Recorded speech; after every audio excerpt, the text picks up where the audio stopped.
Did you know this hack to make money with your camera? Look, you take the battery out, then you insert a coin. Now, go shoot, and when you're done shooting, look at all the money you just made. This is incredible. It's that easy to make money as a photographer. You can even do it from your couch. Just keep inserting coins in your camera and you'll be making over $1,000 a day, I can guarantee you. All right, jokes aside, guys, welcome to this video. I want to talk to you about how to make money as a photographer, investing time and effort into it, because nothing comes easy, nothing comes magic in life. We've all seen those ads. Just bought this new Lamborghini here. Don't believe it, you gotta grind, but that's why we grind on something that we love, so it's actually easier.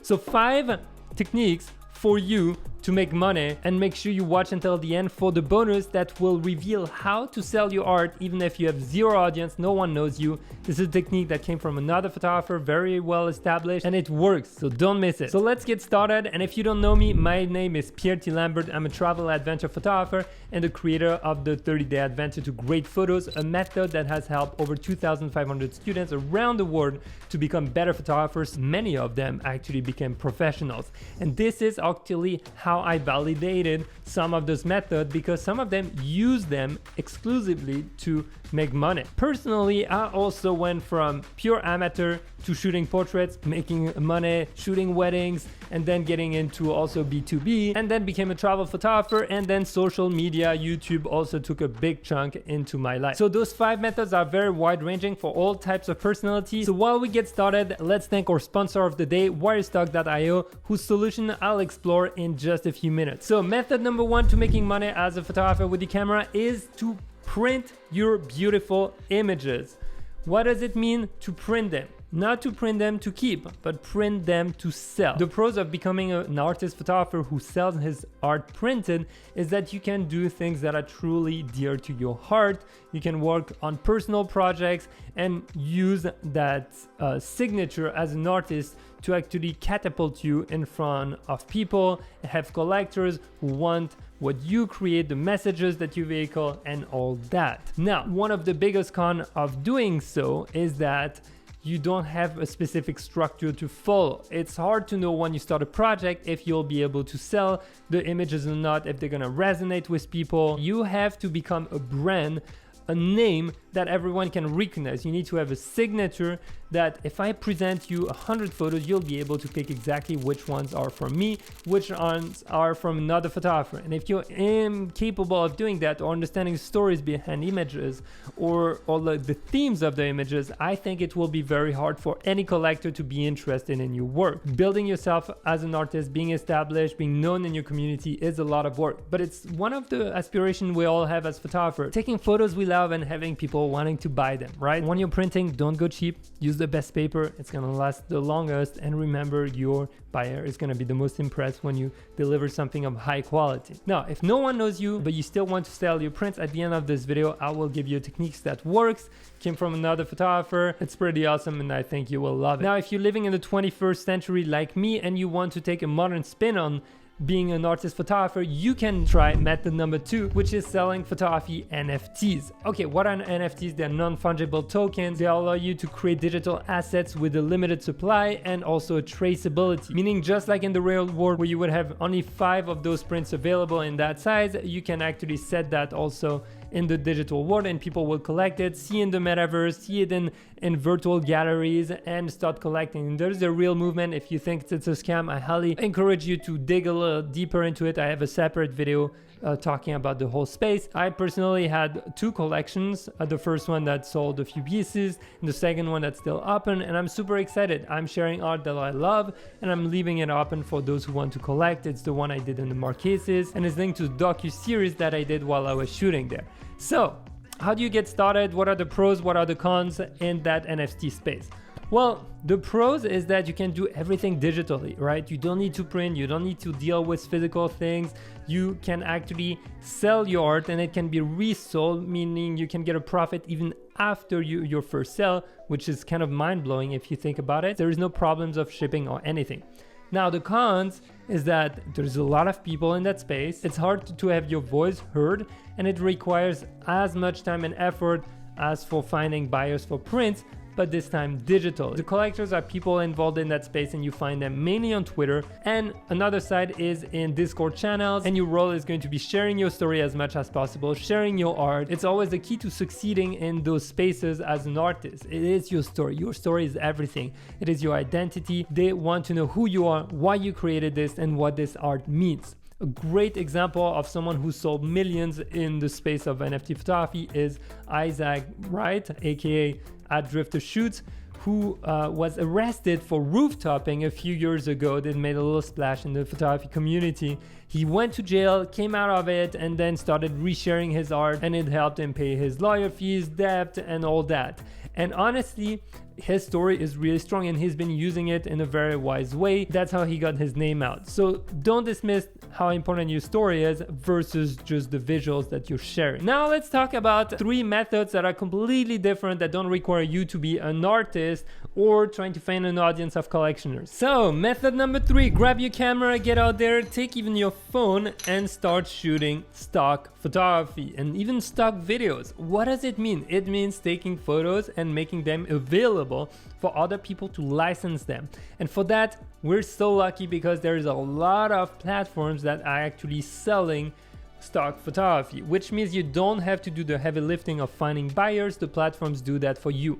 Your role is to take the photos that people will the most likely want to use. And for stock photography, to know what to shoot or what to share, highly recommend you to see what sells the most. There are websites who track that, and obviously during the pandemic it was people with masks, people working from home. The other beautiful thing with stock photography is that you can use previous assets that you already shot and then make them available. I actually had photos like that and video clips that made money. I made a few $100s, and I would have never used those clips otherwise. I set them up and then boom, someone bought it. It was someone eating an ice cream. It made me a few $100s. How cool is that? Now, the best way to get started, I would recommend you, is to use wirestock.io to get on all the platforms. You get a global distribution to all major places: Shutterstock, Getty Images, Adobe Stock, Alamy, Pond5, Dreamstat, and many more. It's super easy to submit your images. High quality keywording and captioning for each photo and video is free, and they do it for you. That's pretty cool because it takes a lot of time. Everything is handled from a single account. All payments are sent to that single account. It's trackable on your one dashboard. You don't need to go to all those different sites to manage it. And you can have your Wirestock portfolio. Creators are given individual portfolio, which they can use as personal shops to sell content directly as collection, individually, or as prints. That's pretty cool because it goes back to method number 1. And last but not least, if you're wondering, curious about the fees, well, Wirestock commission is 15% of the paid royalties, meaning they only make money when you make money, and the rest of the 85% is sent to your balance. That's really cool. I highly recommend you to check them out. I'll put a link in the description. If you want to get started in an easy way, it's a no-brainer way, really start using the photography that you have laying around, put it up there, check wirestock.io. I have a lot of friends who actually made money with like random photos that are being used across the world. Now, if like me, you like to speak, you like people, well, method number 4 is for you, and it is to do personal shoots. You could be making $500 or $1,000 this weekend, even if you're not established as a portrait photographer. How, you may ask? Well, let me tell you. Portrait photography is awesome, and a lot of people want to have their portraits done well for social media, for dating apps, for LinkedIn, for professional reasons, or just for memories with their dogs, with their kids. And that's where you come in. If you have some knowledge and you like to do portraits, go and talk with your friends around and let them know that this weekend you're doing a special and you're offering a portrait session, let's say between 4 p.m. and 6 p.m. and every portrait is $50 per person, or whatever your market is. If you want to place it higher or lower, you take the photos, they get the photo a day later or 2 days later, and that's it. It's a no-brainer. They'll be happy to have something good looking, and you set that up in a park or in a cool location that you know. It took you 5-10 minutes per person, and just like that, with 10 people, you can make $500. That's really cool. If you don't know where to find those people, highly recommend you to ask friends to actually share that information. Maybe make a small image or PDF and send it to them on WhatsApp. Tap into local dog groups because people love their dogs and they might want portraits with their dogs. Or you can tap also into daycares. If you're a parent, if you have kids, talk to other parents and share it with them. Ask them to place the word out in their personal Facebook feeds. I can guarantee that you will get people like that. I got people like that in the past, and it's super fun. You're having a good time, you're taking those photos, people have photos that they would never thought of, and you just made a little extra bucks to buy a new lens or to get you started into that professional world. Now, last but not least, let's talk about commercial shoots as method number 5. Instead of talking to individuals, you can go and talk to businesses, right? You can go to your local coffee shop, real estate agent, bar, restaurant, and ask them if they have needs for photography. Literally walk in with your camera, show them your portfolio, tell them, hey, I know how to shoot this kind of things and I would love to do it for you. This is gonna cost you 150 bucks. You're gonna get 10 images in 3 hours. If you don't believe it works, look at this video from North Border. He did that in Australia. He walked into dealerships and one of them actually ended up accepting. And I've seen people do it with coffee shops. I've actually ended up doing it randomly for restaurants where we take really good photos and they actually ask you. So it's really not that difficult. You just need to put a little bit of effort into finding those people and getting out there and talking to them. Now, I promised you a special technique if you have zero audience, if you don't know anyone but you want to sell your prints. So here is the secret technique that came right from Nigel Denson. If you know him, that has worked several times for him, and this is how it works. If you're shooting in a city or in an area and you take a really good photo, let's say you're in Notre Dame, Paris, and you take that photo from the Seine, well, to sell that print with no one knowing you, you can literally go to Facebook and Instagram and create an ad and target people in that specific area, the people who live where you took that photo.